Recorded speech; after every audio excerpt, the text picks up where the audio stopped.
So thank you so much for coming, and we'll just start in next 5 minutes. Okay, that sounds Fantastic. good. Fantastic. Thank you. Yeah, no problem.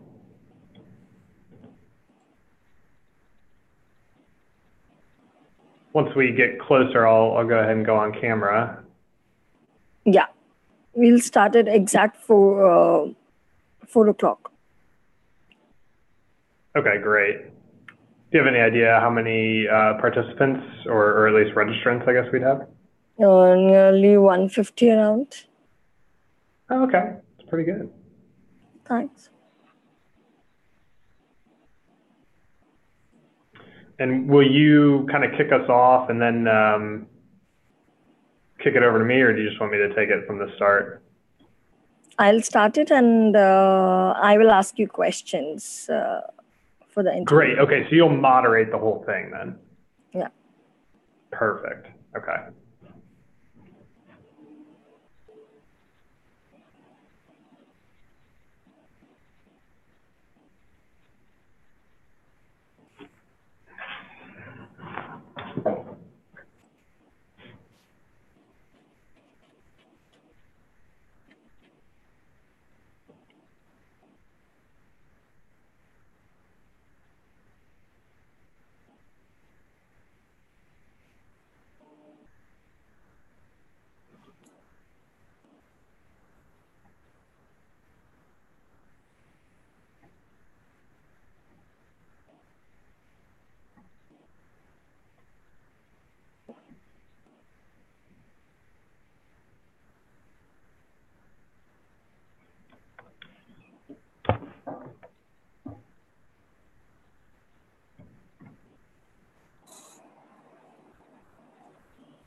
Great. I think let's just start.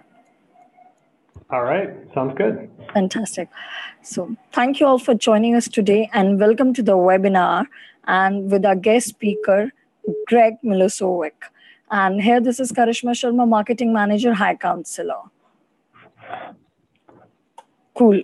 So, I will quickly take you through today's agenda. We will start with brief introduction of High Counselor, and then we'll introduce you to a guest speaker, followed by a Q&A session, which is an opportunity for you all to ask questions from a guest speaker. So before we move forward, I'll quickly introduce you all to few ground rules and info about the webinar and to understand the basic structure of this webinar. So today this webinar will have a question and answer structure. So I will let you ask the questions from our guest speaker. What you guys can do is you can just post your question in the comment section where we are live on YouTube. You can even share the video with your friends and you can even like it. So before we turn it to our host, I will quickly introduce you to who we are.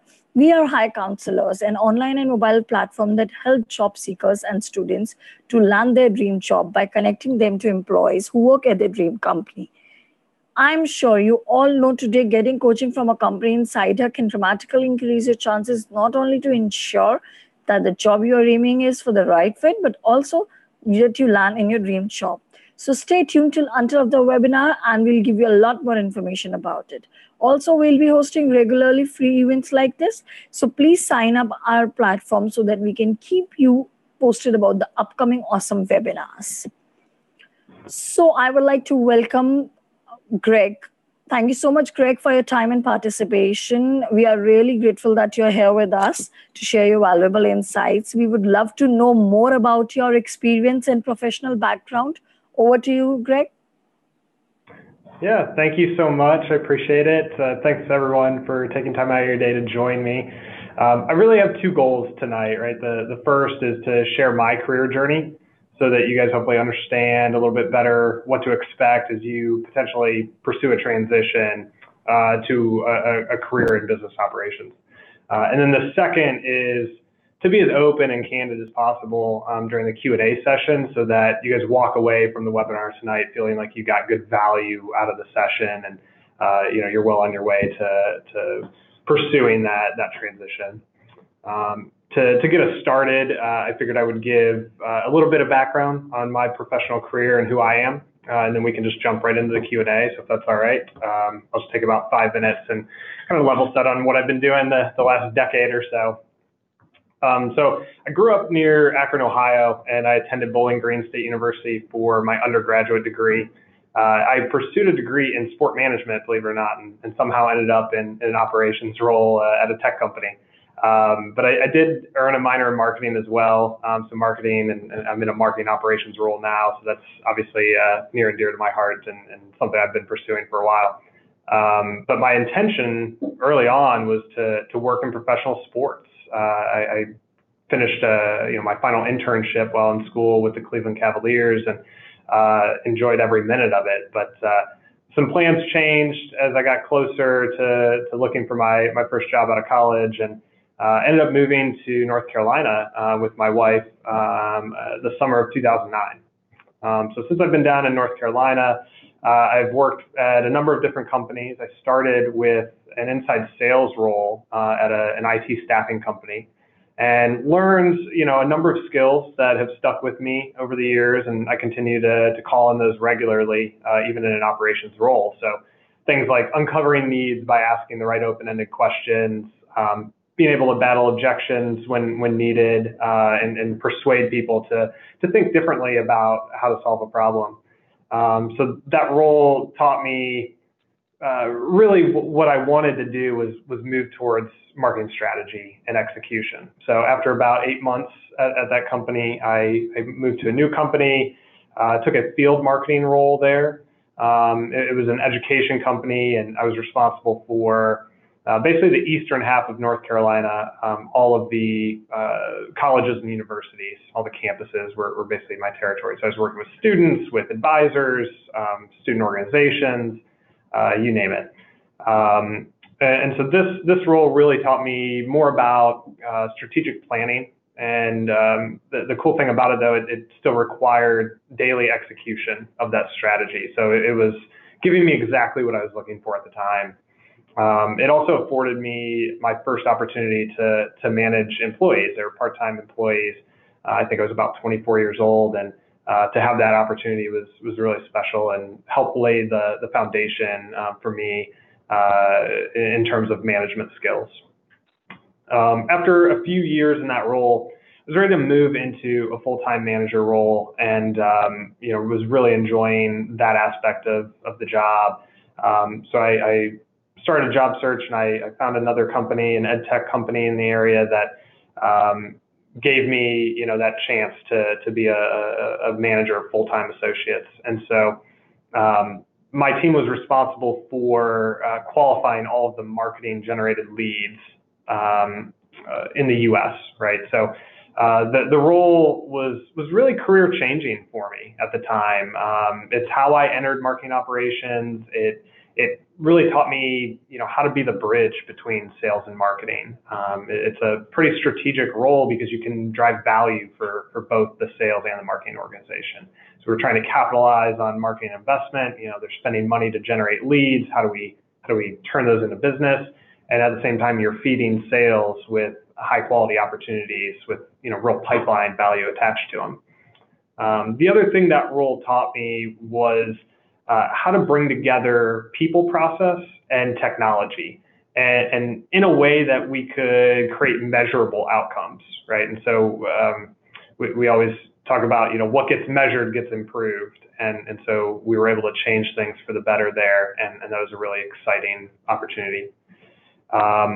After about 3 years or so at that company, I wanted to grow my skill set. I was looking at how I could get more involved around technology and data. I kind of thought that's where my career could go, and that's the way the landscape has shifted, right? I think there's more value placed on operational folks who can automate using technology, create insights using data, things like that.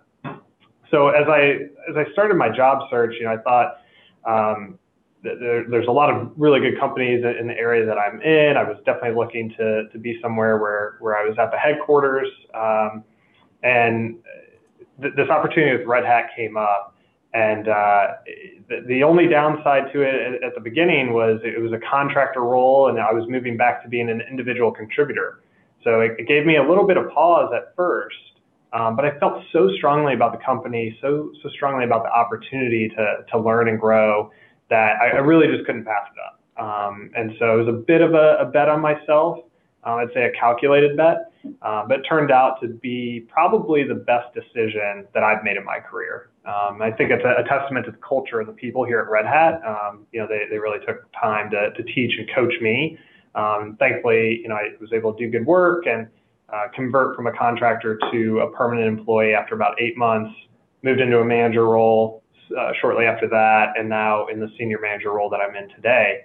So I've been at Redhat for about 4 years, and my team is currently responsible for what we call marketing proficiency, or essentially how to do the right things in the most efficient manner. And we help deliver projects that are focused on evaluating new technology, implementing systems, integrating technology or different data sources. We also assess and optimize processes that our marketers use every day to get work done. And then lastly, we manage and support a handful of productivity tools and technologies that our marketers use just about every day. There's high adoption on those tools. So really exciting time for me in my career. It took me a while to get here, but well worth the journey. And I think, everything that I did leading up to this operations role has really helped make me more adaptable to change and understanding the business. And, I think really trying to provide as much value as possible to the organizations I support. So hopefully that gives a good sense of the journey that I've been on for the last 10 years or so, how I transitioned from sales and into field marketing and now into an operations role. So with that, I think we can probably open it up for Q&A. And again, I'll try to be as open and as candid as I can be, answering all your questions. Thank you so much, Greg, for letting us know about yourself. Thank you. That was really wonderful. So, Greg, could you please just put some limelight on what is business operations role? Yeah, business operations is such a broad term, right? There's sales operations, marketing operations, other departments have their own operations. So I think it probably depends on the industry that you're in, the size of the company, the maturity of the company, the level of investment that they put towards advancing operational capabilities. For example, I think at a previous company, I was marketing operations, a team of 5, right? Here at Red Hat, it's considerably different. There's just different companies, right? So I think operations roles in general, I think are focused on process. They're focused on technology, and they're focused on data. And so for me, right, what I've seen in my career so far is what operations is trying to do is create consistent standard data so that measurement and optimization are possible. And then subsequently, once the data is created, how do we take that data, develop the reports, the dashboards, the insights that help our leaders make informed business decisions? And then I think it's also about supporting your other organization, people in the field. So if you're in sales ops, you're oftentimes supporting the sales reps. Maybe that's territory planning, or that's taking a look at their pipeline. On marketing, right? We're supporting our marketers with the various tools and technologies they use to get work done, as I mentioned previously, and all of the processes and inputs and outputs that are required, right, during their day-to-day activities. Fantastic. Thank you so much. So apart from this, could you please tell us, Greg, what is your typical day as business operations manager? Man, a typical day. I don't know that I have a typical day. That may be cliche. I'm sure everyone says that, but honestly, I don't think I do. I mean, that's what I love about the role that I'm in. I mean, today I was in an all-day session configuring a new tool that we're bringing on board, and it was really heavy technical work. It was a lot of problem solving and thinking through the best ways to solve problems. There's other days that I am more focused on process, or I'm more focused on planning. So there's not really a typical day, I'd say. But I think the one thing that also makes it not very standard is managing a team that works on a bunch of diverse projects, right? They're each responsible. My team is 6 folks, right? And they're each responsible for various aspects of what we do. And so there's constantly new things coming online, and there's regularly meetings with stakeholders to help optimize how these tools and processes work for them. So it's pretty fresh and new, I would say, on a weekly basis at least. Thank you so much. That was really wonderful. So apart from this, what is the most fun part of your job? The most fun part of my job. I think what's different about what I've done here at Red Hat compared to other companies, this role that I'm in now is global. And so I interact with such a wide range of people. They're based all over the world. We've got offices, in I forget how many countries, but it's quite a few, right? So I could be talking with people on an evening call in Asia and an early morning call in Europe, all within the span of a day or two, right?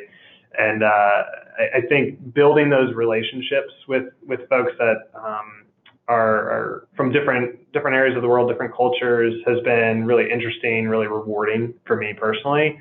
I know there's a group of folks that are planning on coming to the U.S. to our Raleigh headquarters in just a few weeks, and so those types of couple of day sessions are really a lot of fun to get everyone together and start to understand how they're doing things, a little bit differently, and what we can learn from how they're operating in a different country or a different region. So I'd say, that, and really just their friendships, they really do kind of make a difference in wanting to come to work, right? It definitely makes it more fun.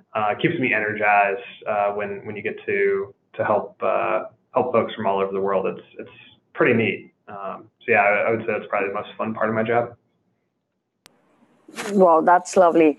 So, what are the 4 challenges do you face in your job as an operations manager, business operations manager? Mm-hmm.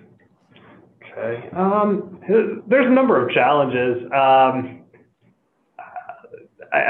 The one thing that stands out to me right off the bat is prioritization, right? And so anyone that's been in roles that you have stakeholders, right, that are asking for new features or functionality or help to do, something that that maybe they haven't had to do before, right? There's so many things we could do, but kind of figuring out what the most valuable things are to the business, and then weighing those against like the level of effort it would take to get that done, how many team members or resources it would take to accomplish, opportunity costs, right? So if we do this project, what other projects can't we do? So taking time to analyze that is a challenge, right? Because you're trying to move fast, you're trying to deliver value to the business. I think for me personally, it's pretty easy to say yes, and you don't want to be the person that says, no, I can't do that right now. But sometimes you have to in order to focus and actually drive the other projects forward.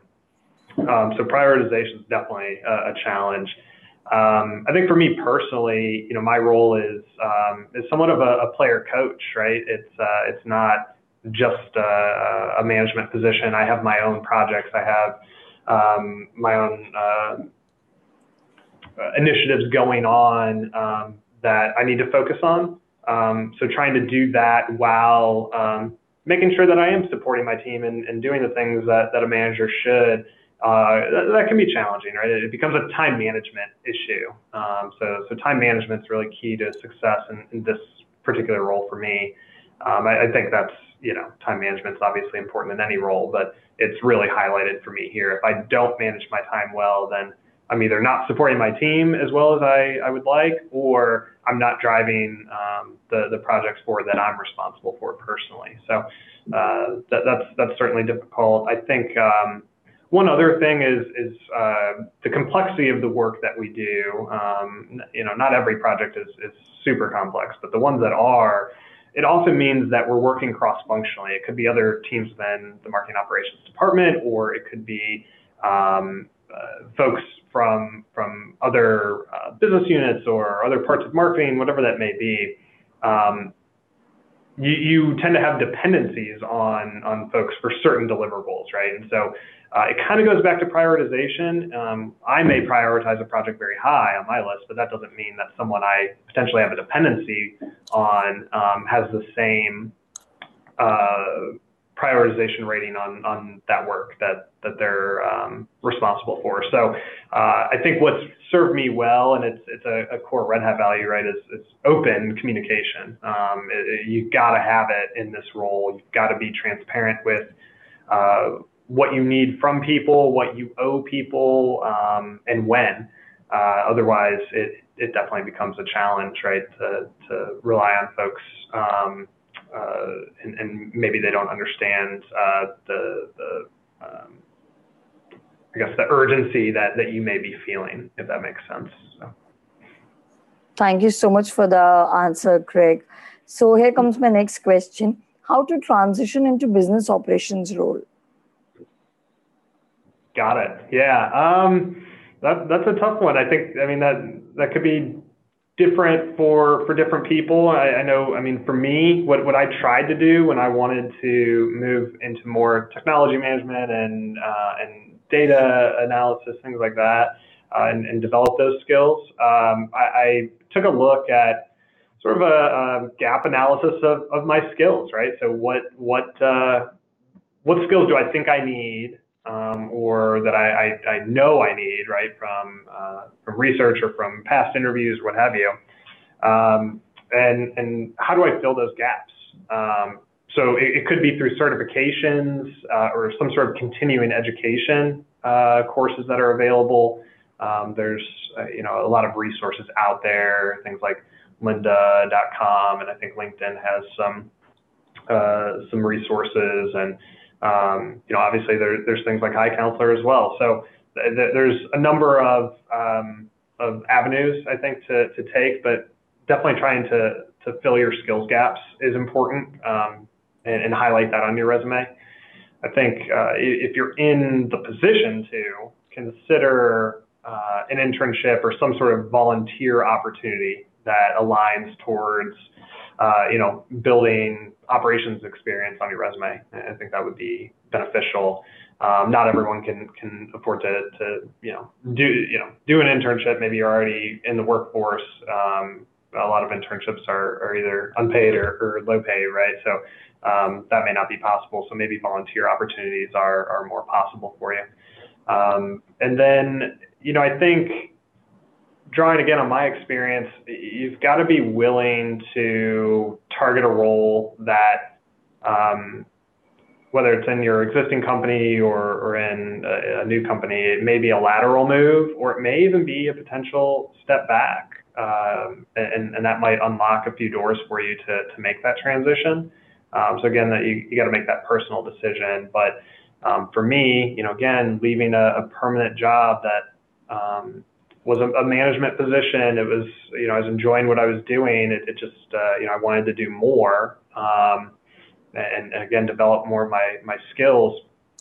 Making a decision that, hey, I'm gonna leave that permanent job with benefits and, all the bells and whistles, right, to take a contractor role. That was a decision I had to make, and it wasn't an easy one at first. But again, probably the best decision I've made in my career, and so thankful that I did it. So you might have to kind of put pride aside a little bit for a period of time and say, hey, I'm gonna do this lateral move, or I'm gonna take a step back, but it's all for getting to where you want to go, right? So I would encourage you to see the long game, and don't think as much about the short term. As long as you see the opportunity there for the long term, it could be worth it. Fantastic. Thank you so much. So, what is the career path in business operations? Yeah, career path in business operations. I mean, again, this might be more dependent upon the company and the industry that you're in, things like that. Career path, I think, is something that, frankly, I think a lot of companies probably struggle with that, right? Because a lot of it's dependent upon how the company grows and where the investment opportunities are. So for me, the way I've looked at operations, kind of in general, there tends to be a management track and an SME track, or subject matter expert, and each is valuable in their own way. I think there's a misconception that to be a leader, you've got to be a manager, and I don't think that's true. There's plenty of opportunities at every company I've been to be a leader without actually managing people. And so I would encourage people to consider which track they want to go down. And if it's that subject matter expert route, I think it becomes, you're working towards being a high level employee or a principal employee, right? with very specific skills around tools or technologies or process or data, right? And again, I think the career path there is moving from level 1 to level 2 to level 3 and so on. And that growth typically happens through, one, really high quality work, above and beyond expectations, but then also the level of expertise that you bring to the table. On the management side, for me, it was moving into a manager role. It was having a small team that was focused on particular type of work. In our case, we supported various organizations within the greater marketing org. And then when I was able to move to senior manager, we took on additional responsibility. And so I think if you're in that management track, let's say you are a first tier manager or something like that, I think it's how can you show that you and your team are ready and willing to take on additional responsibility. For me, that was moving towards managing some of the productivity technologies, and that kind of expanded the role a little bit, if you will. So hopefully that helps. But I think a lot of it's going to be dependent upon the company, and I think those are good questions to ask when you're in the interview processes. A lot of times interviewers will ask you, where do you see yourself in 5 years? But I think it's okay to flip the script a little bit and say, where do you see your department in 5 years? Like, how do you anticipate growth and opportunity for folks that are doing really good work? Fantastic. So my next question is, what is the best job search strategy for business operations manager position? Yeah. Again, drawing on past experience, what I did, I started small. Every time I was considering a change, I wanted to feel it out a little bit first. And so I looked at companies that, they weren't going to be sort of my first tier wish list, if you will, right? And it was helpful in terms of understanding how my resume resonated with those folks for those particular roles. It was also helpful to go through some interviews and, kind of get a feel for what exactly they were looking for. And, I think there's also, a chance to work with, whether it's a recruitment agency or a company like iCounselor, right? Like, how do you get eyes on your resume to refine it, prepare it to actually be sent out? How do you do interview prep? How do you sort of create your pitch for why you're ready for this transition, right? I mean, I think sometimes that's the toughest part, right? Is your resume may not be a perfect fit for some of these roles because you're trying to do a transition to a new career, right? It's not something that you're necessarily 100% qualified for. So how do you make that pitch to show hiring managers, that you are actually a really good fit for it and that they need to consider you for it. So again, start small, get experience interviewing, get reaction to your resume, refine it. Consider again a recruitment agency that might go to bat for you and go get interviews for you. I mean, that's essentially what happened for me, right? Coming in as a contractor, I came through a recruitment agency. So, that again, you might have to consider the contract to hire roles, but I think those are good opportunities in a lot of cases. Fantastic. Thank you so much. So what are the 3 tips to make your resume stand out for this position? Yeah, okay. I was looking at resumes a couple weeks ago when I had an open rec, and there was, I feel like good resumes, they don't necessarily stand out. It's the bad ones that do, where you're like, oh man, this is tough to get my head around, right? So I would say if you can keep it thoughtfully organized and easy to read, right? I got a resume, I think it was 4 or 5 pages, and I would say try and keep it to depending upon how much experience you have, 1 or 2 pages if you can. Remove the fluff, especially if you're going for an operations role. You're not going for a creative writing role. Remove the fluff, keep the facts.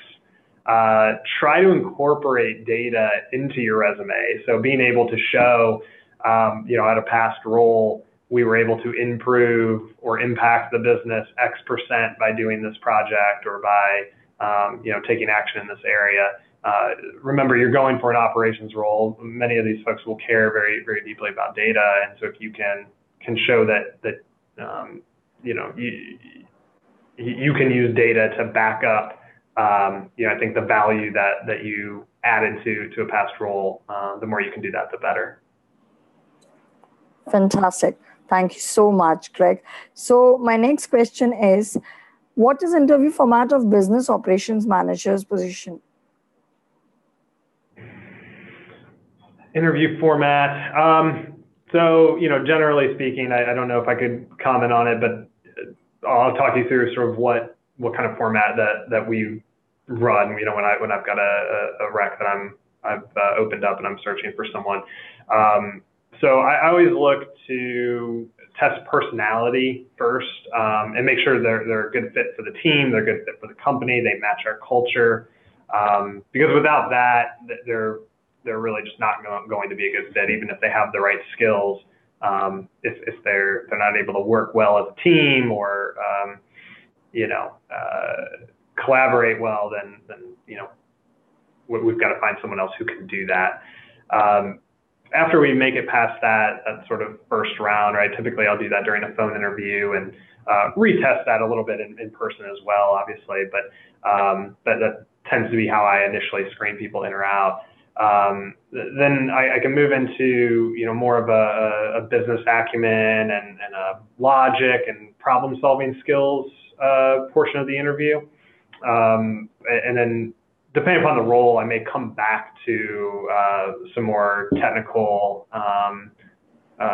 requirements. I'll typically use some other people on the team or within marketing ops to run that part of the interview. I don't write code or anything like that, so it's my technical capabilities. That there's a point where those stop, right? So I'll test a little bit on my own, but depending upon what the role is, I may bring in more of that SME that I was talking about earlier to help facilitate that part of the interview and really understand. And then, I think if there's some technical aptitude that's needed for the role, but again, if it wasn't writing code or something like that, then I wouldn't eliminate someone from not understanding some of the technical aspects of what we do. I would look more at, do they have the desire to learn that? Are they articulating that they're really interested in that? Because that was me. Again, that was, I didn't have the technical chops coming into Red Hat, but I wanted them and I wanted to learn and grow my skill set there. And so I always look for people like that have the aptitude, the desire, they want to learn it. And if we invest the time to teach them and they check all the other boxes, then, they'll probably be a good fit, right? And that's held true for me personally, but then also for other people that I've interviewed in the past that have been hired. So, I think that's in general how a format of an interview would go for a lot of operations roles. I think it depends on the company. It depends on the role as well. Is it more technical or is it more business ops? But thank you so much. That was fantastic. So what are the 5 most common interview questions for business operations manager position? 5 most common. Again, I could draw on some of my own experience there. What I will typically ask folks, right? So keep in mind, I'm not interviewing people for a business ops manager position. I'm interviewing people for my team, but I think trying to understand what makes them tick, what gets them motivated, there's always questions about that, sort of why do you want this role? So I think in a lot of folks' cases, if they're trying to transition into business operations, one of my first questions would be, hey, you were in sales, you were in field marketing, why do you want to be in operations, right? Tell me more about that. So that's probably a common question that folks on the webinar tonight would probably hear if they are trying to transition to kind of a new career. I oftentimes ask people, what's your most proud moment from a business perspective, right? What have you done in your career that you really you hang your hat on that, and it's the thing that you're most proud of, because that's oftentimes indicative of what kind of person they are. Do they talk about a group project where they collaborated with a number of people and solved a really complex problem, or is it something that they did all on their own? Not that one's right or wrong, but I think it depends on the role that you're looking to fill. Some other common questions. I'll typically do some logic-based questions just because of what we do. I don't know if anyone's ever taken the LSAT exam, and there's a logic games portion to that test that is pretty interesting. So sometimes I dust off one of my old prep books and pull out a question there, or ask them to do process mapping on a whiteboard to kind of show how they think through problems and lay out a current state and a future state, and do gap analysis on those. So yeah, I don't know if that's 5 questions there, but that's some of the common ones that I'll typically go to when I'm looking for someone, at least on my team. Thank you so much. I'm sure that's going to be really helpful for attendees. So could you, apart from this, could you please tell, as per your tips, what are the 3 best books or resources to aid in business operations manager interview preparation?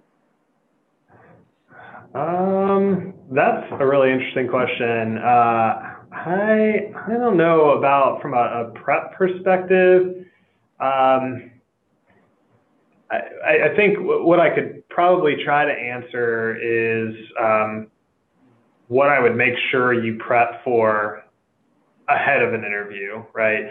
I don't know how many people I've interviewed that they didn't know much about the business that we're actually running. So that goes for all the companies I've worked at. If I ask people today, how does Red Hat run its business? How do we make money? How do we support our customers? How do we, all of that stuff. I've had people that can't answer that question, and so that's always a kind of a red flag there, because they clearly didn't do their prep on the company. So I think you need to be ready and prepared to talk about several different levels, right? The company, the department, and the specific role that you're playing or that you're interviewing for. So those are definitely the 3 areas I would look at, and be prepared to discuss a lot of different things at each one of those levels. Primarily, it's going to be the role, but if you miss on company or department, then that oftentimes can be the difference between getting a job or getting a second interview and not. So but I definitely consider that. In terms of other resources, I mean, I think again, you've got companies like High Counselor, you've got recruitment agencies, you've got people that they have a business around prepping folks for interviews. So don't hesitate to look into those kinds of resources. There's lots of articles.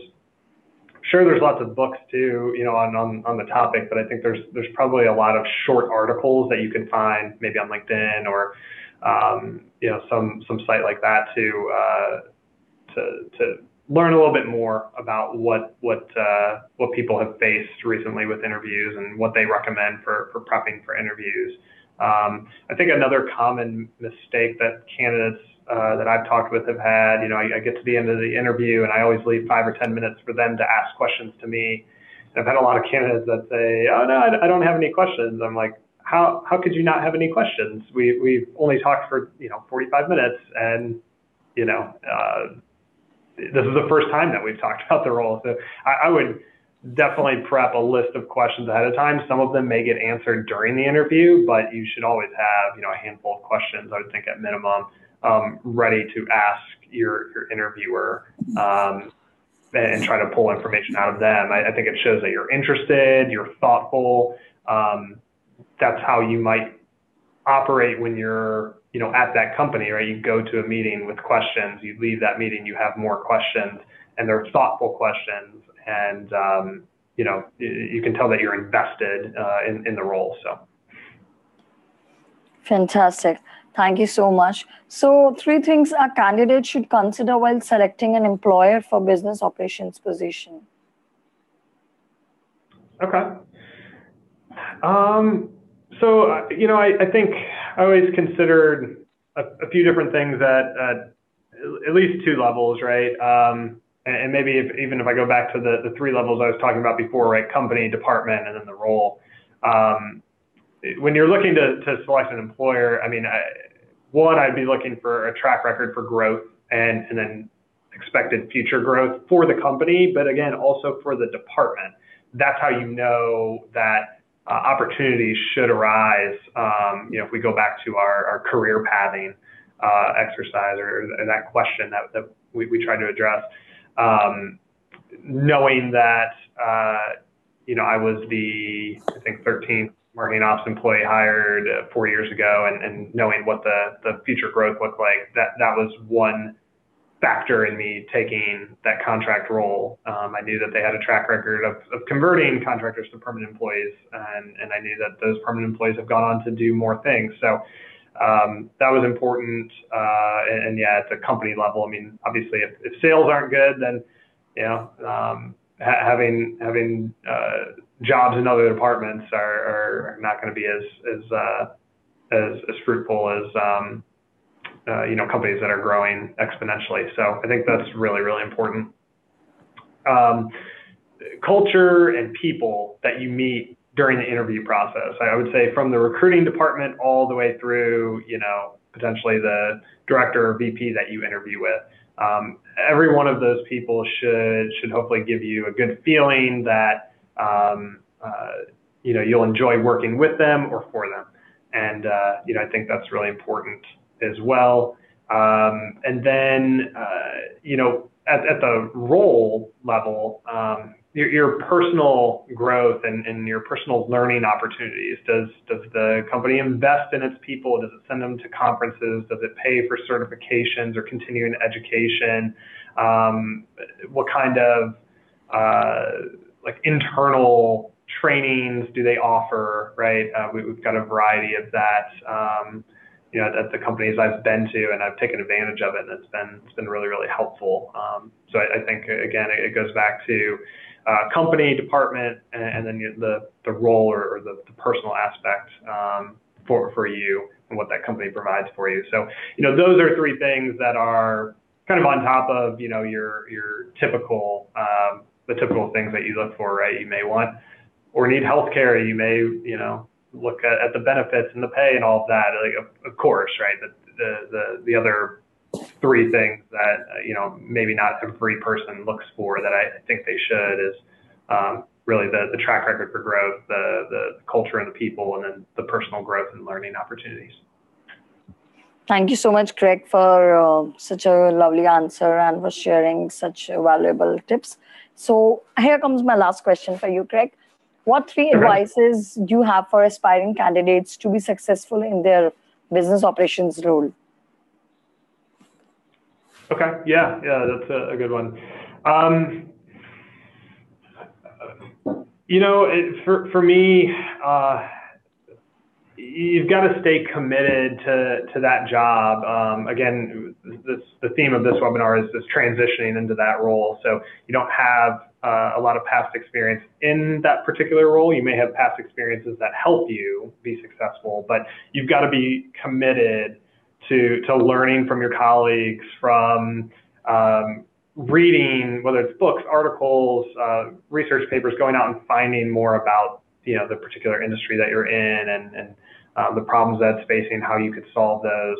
And then, I mentioned it the previous question, but being able to attend conferences, as long as you go to those conferences thinking, how do I get value out of this? How do I bring something back to the company or back to my role that is helpful?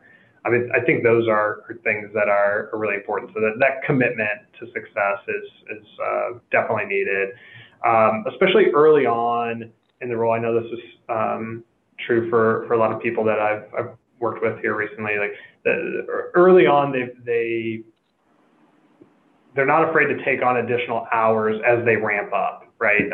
You're in learning mode, and so while you're learning, maybe you're not accomplishing as much work as maybe you did in your last role, right? Because that learning curve had passed, right? But the new role, don't be afraid of putting in the extra hours when you need to.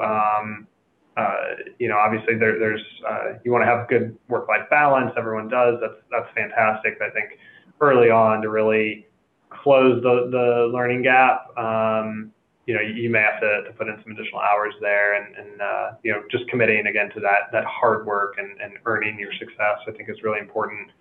And then going back really to the interview piece where I talked about thoughtful questions, and approaching all of your meetings that way. I know for me personally, I would keep kind of a log of all my questions, and I try to categorize that a little bit. And so when I met with, maybe it was my boss or it was a peer or a colleague, I could pull that out and say, hey, in that meeting a couple of days ago, here's some questions that I had that I just, I was really hoping you could answer for me.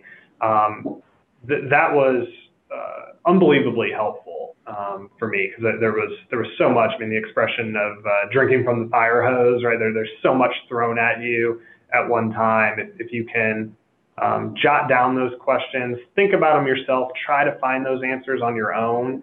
But when you can't, making sure that you gave it a really good effort and it's a thoughtful question that, sometimes questions impress people, right? It lets them know what you're thinking about. And so don't be afraid to ask those questions. I always tell folks that are new to our department, if you don't have questions, then I have questions, right? You should have questions. This role is not something that you just walk right into and all the answers. So don't hesitate on that. Fantastic. Thank you so much for sharing your advice, expertise, and insights with us. Now, I would quickly like to share a brief story of High Counselor inception. There are three major reasons due to which, most of the people find difficulty in getting jobs. So I'll quickly brief you guys on the same. Number one is lack of connection with company insiders, lack of information about company and job position, and candidates are, at times not well prepared for the interview. So we means High Counselor is able to solve this problem for you. So what do we exactly do? Suppose I want to get a job at Facebook. We could log into the High Counselor platform, website or mobile app, search for a current employee working at Facebook or in any dream company that you are looking forward for, and immediately book a phone or email appointment for tips and career advice. Yes, you caught me right. You can and I can even get one-to-one coaching from someone working in our dream company. So our counselors work in top companies in product consulting and technology domain. So if your target is the same industries, so just quickly log into highcounselor.com. Just like this webinar, we conduct webinars every week. And do not forget to sign up High Counselor platform. It will help us to keep you posted about upcoming awesome webinars. All of our webinar recordings are available on YouTube channel. Moreover, we were live as well, as you all can see. So this webinar recording will be uploaded in the next few days. Do not forget to hit the bell icon here and subscribe to our channel for the upcoming webinar updates. If you enjoyed this webinar, it will be great if you can share a word of mouth of High Counselor in your social media channels and share it with your friends. So finally, I hope you all found this webinar really helpful. We'll give you a survey link, and the next couple of days we'll send it to you, and we'll be hosting events like this regularly. So I request all of you to please let us know what you think. so that we can ensure you are getting maximum benefit and valuable information from those webinars. Fantastic. So thank you so much, thank you so much, Greg, for being with us on this webinar today and helping our people out by sharing your expertise, valuable information with us, the tips with us. I'm sure all our attendees must have loved it. And thank you so much, everyone, for attending this webinar and making it a success. Thank you, guys. Bye-bye. Thank you, everyone. Good luck in your transition. Thank you. You too.